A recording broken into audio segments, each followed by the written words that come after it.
la victoire, la délivrance profonde des âmes, par la restauration des fondements. Le psaume 11, verset 3. Quand les fondements sont renversés, le juste, que ferait-il? Shalom.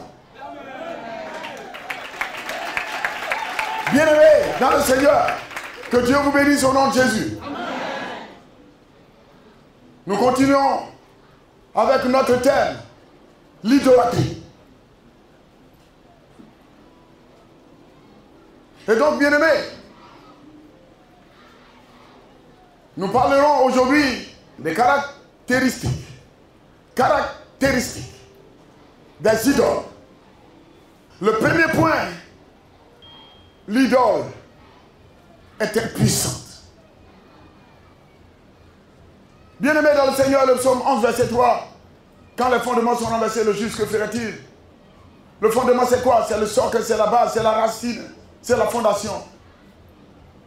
Et le fondement se renverse comment?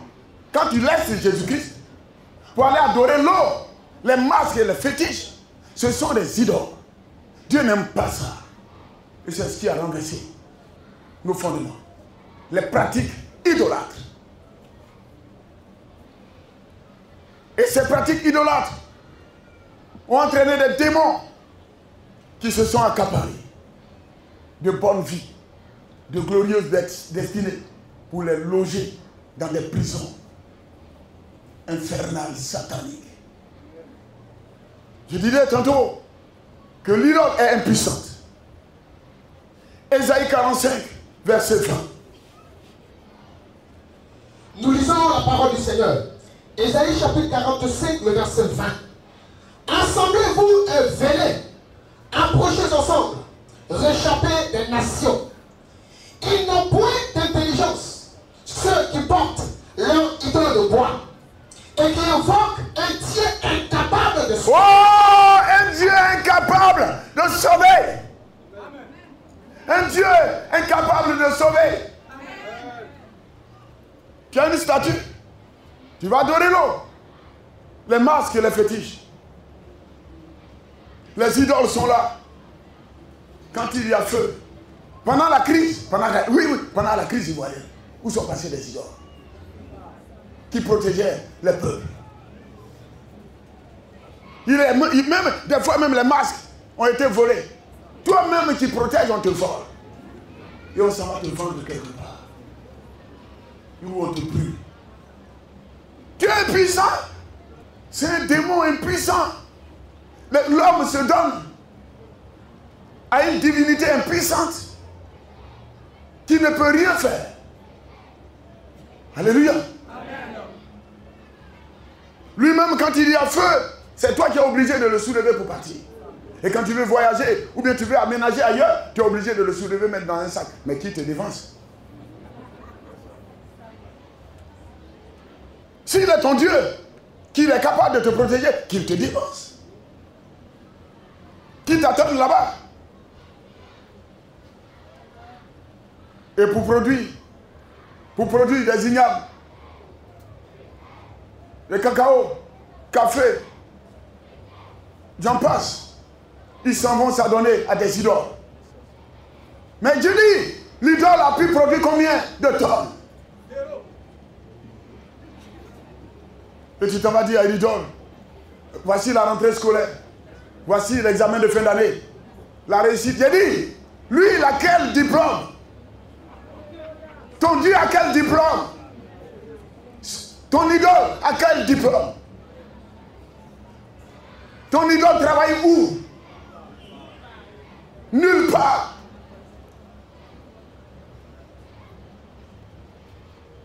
Alléluia. Et on s'en va tailler des bois pour faire des représentations. Et une idole impuissante, logée, des fois même dans nos familles, c'est quand même stupide. Ces idoles ont une maison en briques, avec tôle. Oui, et toi-même, tu dors dans Banco, avec paille. Je voudrais te dire, elle est impuissante. Elle ne peut rien faire. Choisis Jésus-Christ, il est tout puissant.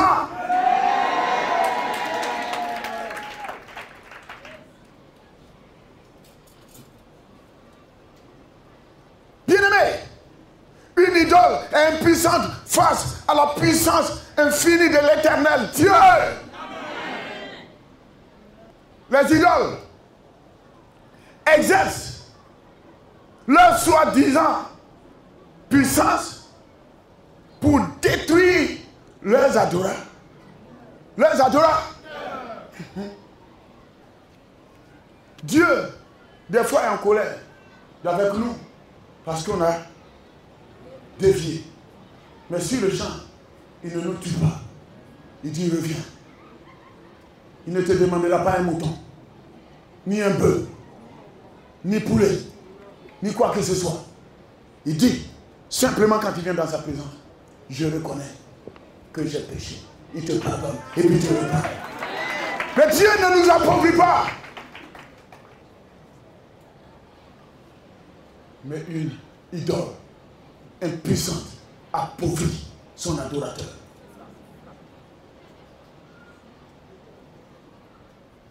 Dis amen bien. Amen. Dis amen bien. Amen. Oh Éternel! Oh Éternel! Oh Éternel!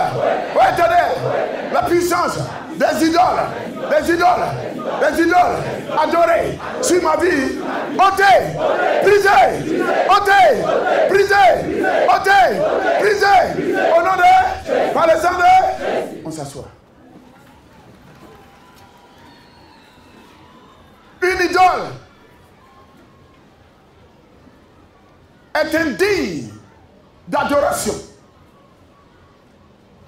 Bien-aimé dans le Seigneur, le seul qui est digne d'adoration est l'Éternel Dieu. Dis Amen. Amen.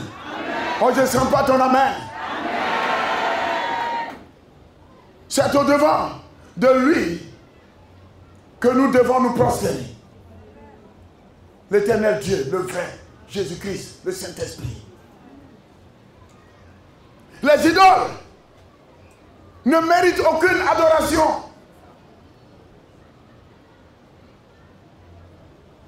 C'est une grave erreur et une abomination d'adorer les idoles.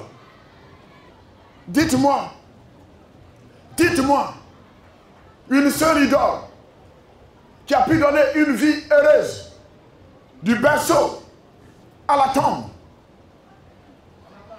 Donnez-moi le nom d'une idole qui a donné une vie heureuse à son adorateur du berceau à la tombe.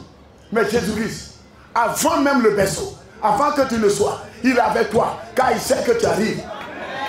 Et donc, il te protège. Il permet que tu sois dans le sein de la ténèbres. Il te protège. Du berceau jusqu'à ton salut, il est avec toi.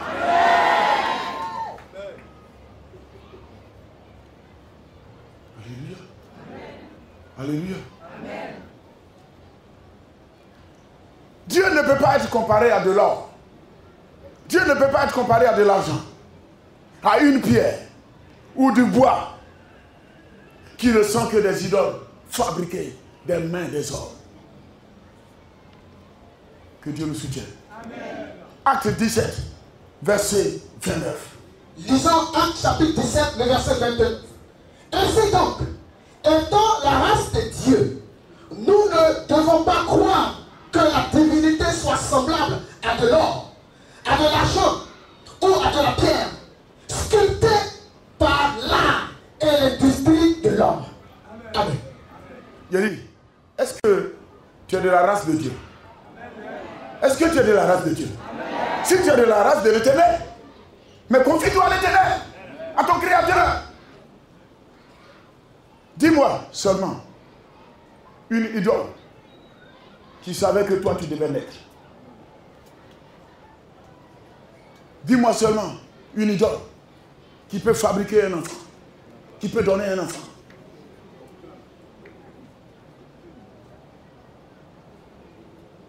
L'idole ne fait que détruire. Il ne sait pas créer. C'est Dieu qui crée. Et c'est Dieu qui donne la vie. L'idole ne peut pas te protéger. Il faut quitter là.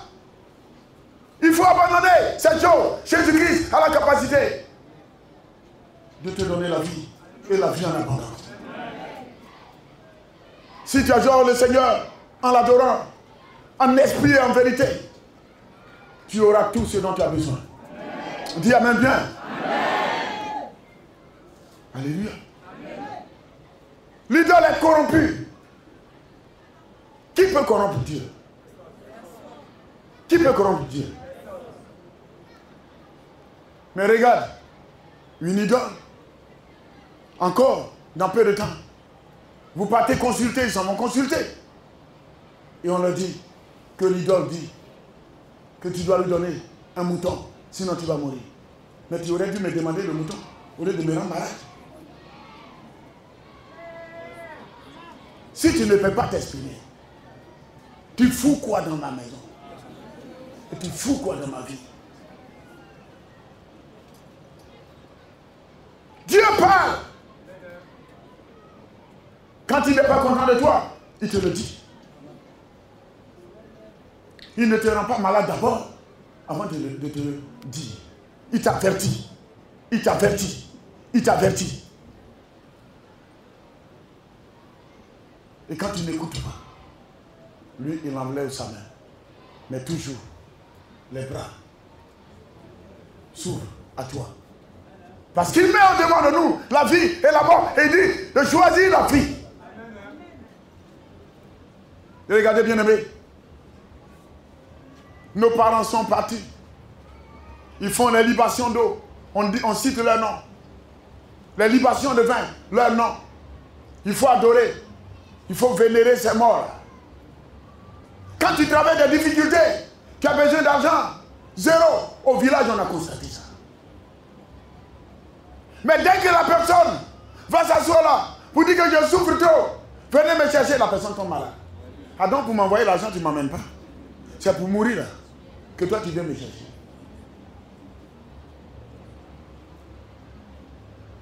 Corrompu. Corrompu. Dieu, on ne peut pas corrompre Dieu. Ni avec de l'argent, ni avec quoi que ce soit. Mais ces idoles sont corrompus. Romains 1, verset 22 à 23. Romains chapitre 1, verset 22 et 23. Se vantant d'être sages, ils sont devenus fous. Et ils ont changé la gloire du Dieu incorruptible en image représentant l'homme corruptible des oiseaux, des quadrupèdes et des reptiles. Amen. Regardez, tous ceux ou toutes celles qui adorent les idoles prennent complètement la nature des idoles. Alléluia. Amen. Quand tu adores le Seigneur, tu deviens. Le Saint-Esprit s'installe dans ta vie. Et tu es obligé de marcher dans les pas du Seigneur. Amen. Et donc si tu suis les idoles, à un moment donné, tu deviens sorcier. Sorcière. Alléluia. Amen. Alléluia. Amen. Bien-aimé, il faut comprendre que les idoles sont corrompus. Même l'adorateur d'idoles, quelqu'un d'autre dans le monde spirituel, dans le surnaturel, est capable de corrompre l'idole pour que toi-même, ce que toi-même t'adores, quelqu'un d'autre peut corrompre ça pour te détruire. Qui peut corrompre Dieu pour t'ôter la vie? Pour que Dieu puisse t'ôter la vie? Personne. Suis Jésus-Christ, tu auras la vie. Alléluia. Amen. Alléluia. Amen. Il faut savoir que les sorciers ou les sorcières de ta famille s'appuieront sur les idoles adorées par toi-même pour te détruire. Aucune idole ne protège. Aucune idole ne peut donner la vie. Aucune idole ne peut donner la santé. Aucune idole ne peut donner la réussite ou le succès. C'est impossible. Et nos parents ont adoré. Nous-mêmes, nous avons suivi. Nous sommes assis dans l'église. On parle de brisement des liens ancestraux. Il faut briser ces liens. Sinon, ces liens dans ta vie vont te briser. Alléluia. Amen. Soyez bénis au nom de Jésus. Amen. Soyez bénis au nom de Jésus. C'est-à-dire que se vantant d'être sage. Où est la sagesse des idoles? est la sagesse de ce monde? Sans Jésus-Christ, sans le Saint-Esprit, est-ce qu'il y a une sagesse? Sans Dieu, il y a une sagesse. Bien-aimé, il faut comprendre une seule chose. Ta vie n'est pas à vendre. Ta vie appartient à Jésus-Christ. Nos parents adorés, nos aïeux adorés. Nous sommes au temps de Jésus-Christ. Le réel et le vrai.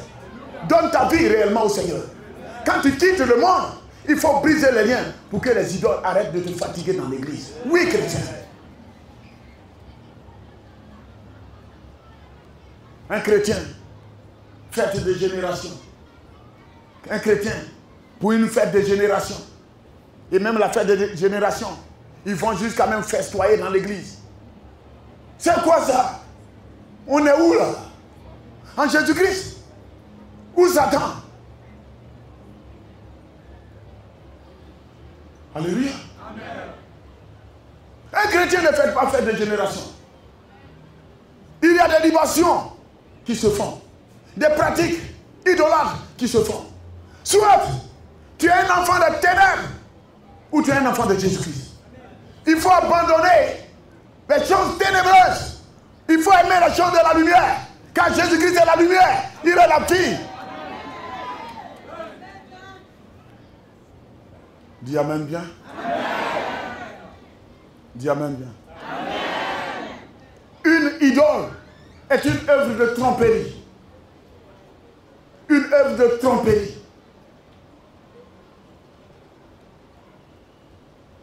Alléluia. Amen. Alléluia. Amen. J'ai dit, bien-aimé, avant même d'expliquer la tromperie, j'ai dit, est-ce que c'est pas être fou ou bien fort de se lever un matin, aller couper un bois, prendre une partie pour faire fagot, tu manges et ton ventre est rassasié et tu rotes bois. Comme Dieu t'a donné et puis tu es rassasié, tu prends une partie, tu tailles et puis tu dis tu es mon Dieu. Tu es fou quoi. Tu es fort. C'est une folie. Jésus-Christ a la vie. Il te donne non seulement de dominer sur les poissons au niveau des eaux, de dominer sur l'eau, et tu t'en vas un matin. L'eau, donne-moi enfant. Depuis quand l'eau a pris une grossesse une fois? Où sont les enfants de l'eau? Où sont ces enfants? C'est quand même être stupide. C'est une idiotie. Très aggravée et très avancée.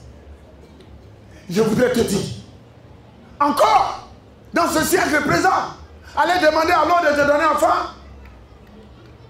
Mon frère, retournons à Jésus-Christ. Oui, oui, retourne à Jésus. Et même des fois dans l'église, on est découragé. On s'en va prendre des décoctions pour faire des lavements pour avoir enfant. Décoction ne donne pas enfant. C'est Jésus-Christ qui donne enfant. Arrêtons cette folie. Alléluia. Soyez bénis au nom de Jésus. Amen. Une idole, une œuvre de tromperie. Les idoles sont des œuvres de tromperie mises en place par le diable pour dominer l'homme. Vous connaissez les 5 bénédictions fondamentales. La première bénédiction fondamentale, c'est quoi? Quoi? La fécondité. Deuxième bénédiction fondamentale, la multiplication. Troisième bénédiction fondamentale, le remplissage. Quatrième bénédiction fondamentale, l'assujettissement.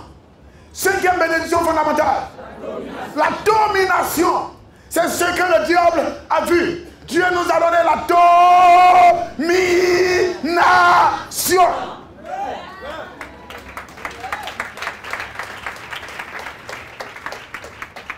Il faut savoir que dans ton quartier, dans ta maison, dans ta famille, partout où tu es, si tu ne domines pas, tu es dominé.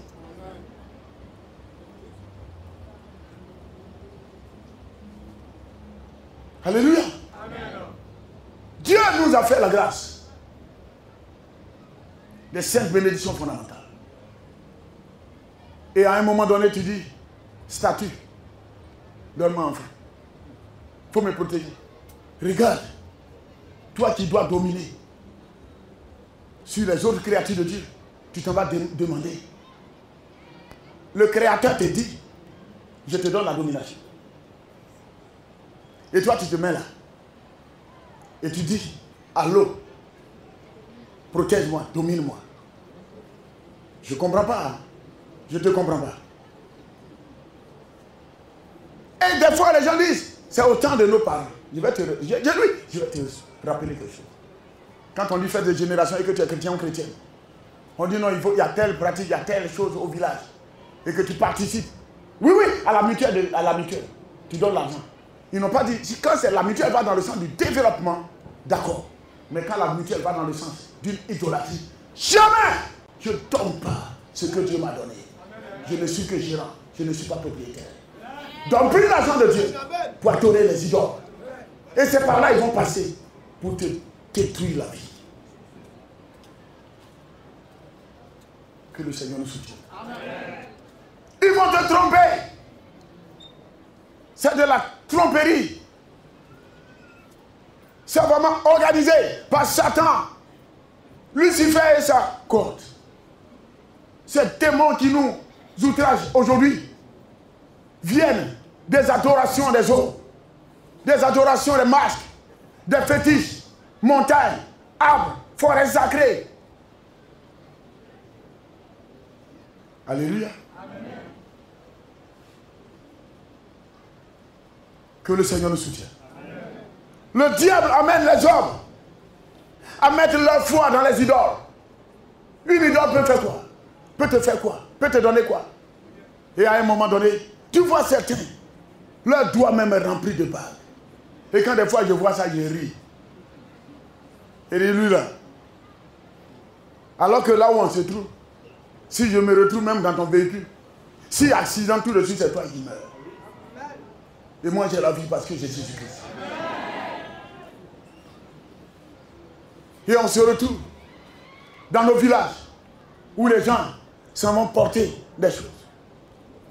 Et on dit ceinture d'insécurité. Non, il ne faut pas dire sécurité. Parce que dans la ceinture se trouve l'insécurité. Parce que c'est ça qui va attirer même la colère de Dieu pour leur mort prématurée. Et quand on dit accident de circulation, ils sont les premiers même à mourir. Nous sommes dans ce pays. On a vu les fétiches, les amulettes. Quand la guerre a commencé, où le pays était troublé, on a vu les amulettes qui ont abandonné leur propriétaire. Le propriétaire il est couché, l'amulette est couché. Ils sont morts. Homme frère, il faut te servir de la crise qui s'est passée dans ce pays. Et abandonner ces choses inutiles, ces tromperies. Et accepter une bonne fois pour toutes. Jésus-Christ de Nazareth. Il a la capacité. Lui ne te trompera pas. Il sera avec toi tous les jours de ta vie.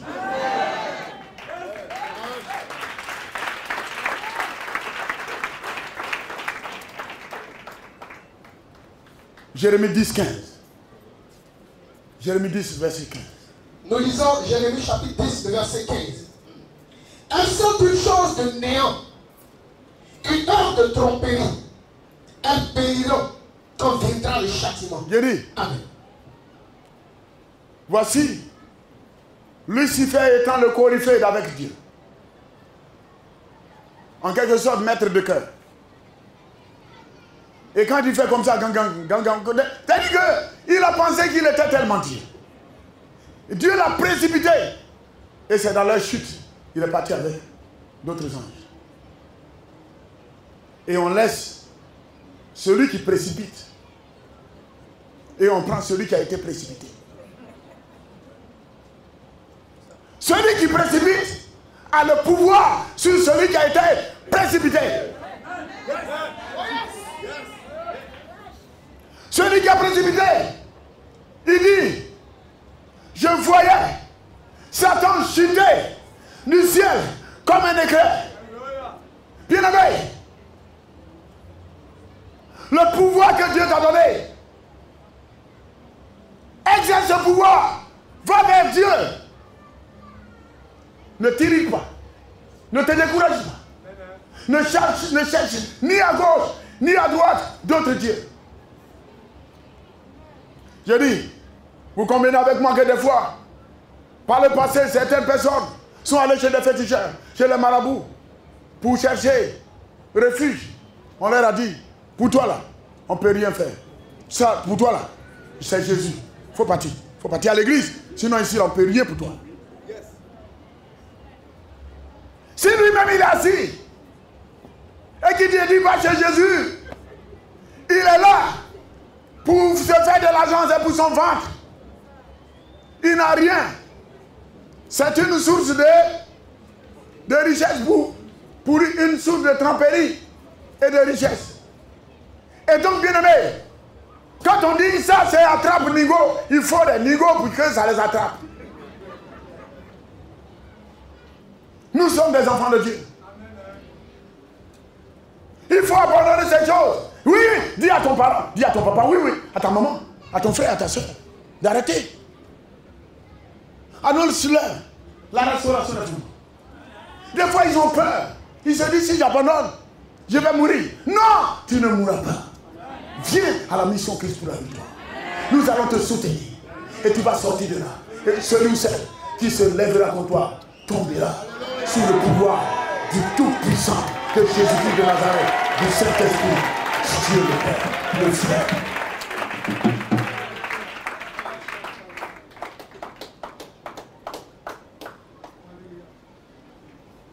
Elles sont une chose de néant. Elles sont une chose de néant. Une œuvre de tromperie. Quand viendra le châtiment, les idoles périront. Les idoles périront. Et ceux qui les adorent aussi périront. Quitte là-bas. Ta vie n'est pas prédestinée à des souffrances inutiles. Mais Jésus-Christ t'appelle. Chaque jour, il t'appelle. Chaque matin, il t'appelle. Il dit abandonne. Je suis le vrai. Je suis le vrai. Je suis celui qui était. Je suis celui qui est. Je suis celui qui sera éternellement. Si tu me donnes ta vie, si tu sèmes ta vie en moi, je te la rendrai très propre.